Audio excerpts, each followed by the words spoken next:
Hello మిత్రులారా, welcome to minus kitchen. ఈరోజు నేను 10 నిమిషాల్లో రెడీ అయిపోయే నోరూరించే పాలక్ కర్రీ రైస్ బాల్ ఎలా చేయాలో చెప్తున్నాను.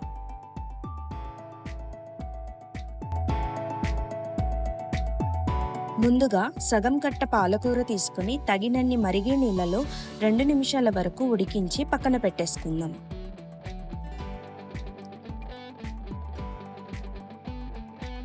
ఇప్పుడు ఒక బౌల్లో 1.5 కప్పు చిక్కగా ఉండే కర్డ్ తీసుకుని స్మూత్ పేస్ట్ లాగా కలుపుకోవాలి.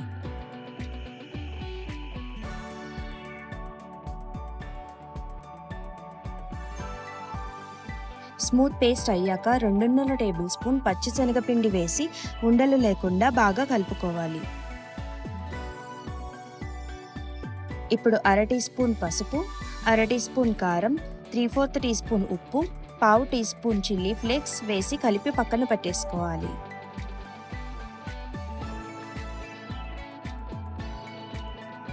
ఇప్పుడు ఒక కడాయిలో 1 టేబుల్ స్పూన్ ఆయిల్ వేసి 3 చిన్న ఎండుమిర్చి, 1 పలావాకు వేసి లైట్గా వేయించుకోవాలి. వెల్లుల్లి ఇంకా అల్లం తురుము వేసి గోల్డెన్ బ్రౌన్ కలర్ వచ్చాక అవి పక్కకు జరిపి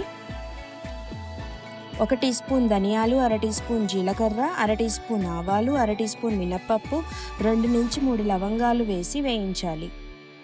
కొన్ని కరివేపాకు రెబ్బలు వేసి వేయించి ముందుగా కలుపుకున్న పెరుగు మిశ్రమం ఇప్పుడు ఫ్రై చేసుకున్న తాలింపులో కలుపుకోవాలి. ఇప్పుడు 1.5 కప్ వాటర్ వేసి మీడియం ఫ్లేమ్లో ఈ పెరుగు మిశ్రమం పొంగడం ఆగిపోయే వరకు మరిగించాలి. ఇలా కడి పొంగుతున్నప్పుడు మధ్యలో కలుపుకుంటూ ఉండాలి.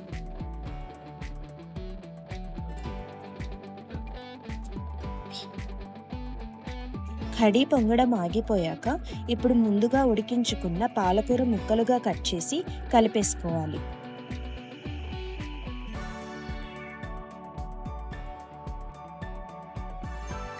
పాలకూర బాగా కలిసాక 1/2 teaspoon chilli flakes, 1 teaspoon kasuri methi, salt 1/2 teaspoon వరకు వేసి కలుపుకొని 1 టీ స్పూన్ కొత్తిమీర వేసి దించేసుకోవాలి.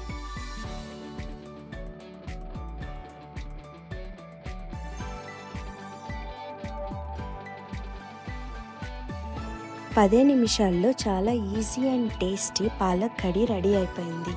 నార్మల్గా కర్రీ అనేది నార్త్ ఇండియాలో ఫేమస్, కానీ దీనికి పాలకూర యాడ్ చేయడం వల్ల ఆ టేస్ట్ అనేది ఇంకా ఎన్హాన్స్ అవుతుంది. పాలక్ కర్రీ రైస్తో సర్వ్ చేసుకుని అప్పడంతో నంచుకుని తింటే చాలా అద్భుతంగా ఉంటుంది.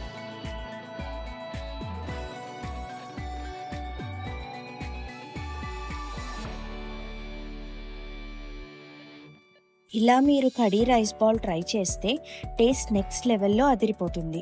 ఇది మీరు నార్మల్ దాల్ కిచడీతో కూడా సర్వ్ చేసుకోవచ్చు. ఈ రెసిపీ మీకు నచ్చినట్లయితే లైక్ అండ్ షేర్ చేయండి. మీరు ఈ రెసిపీ ట్రై చేస్తే తప్పకుండా కామెంట్ సెక్షన్లో షేర్ చేయండి.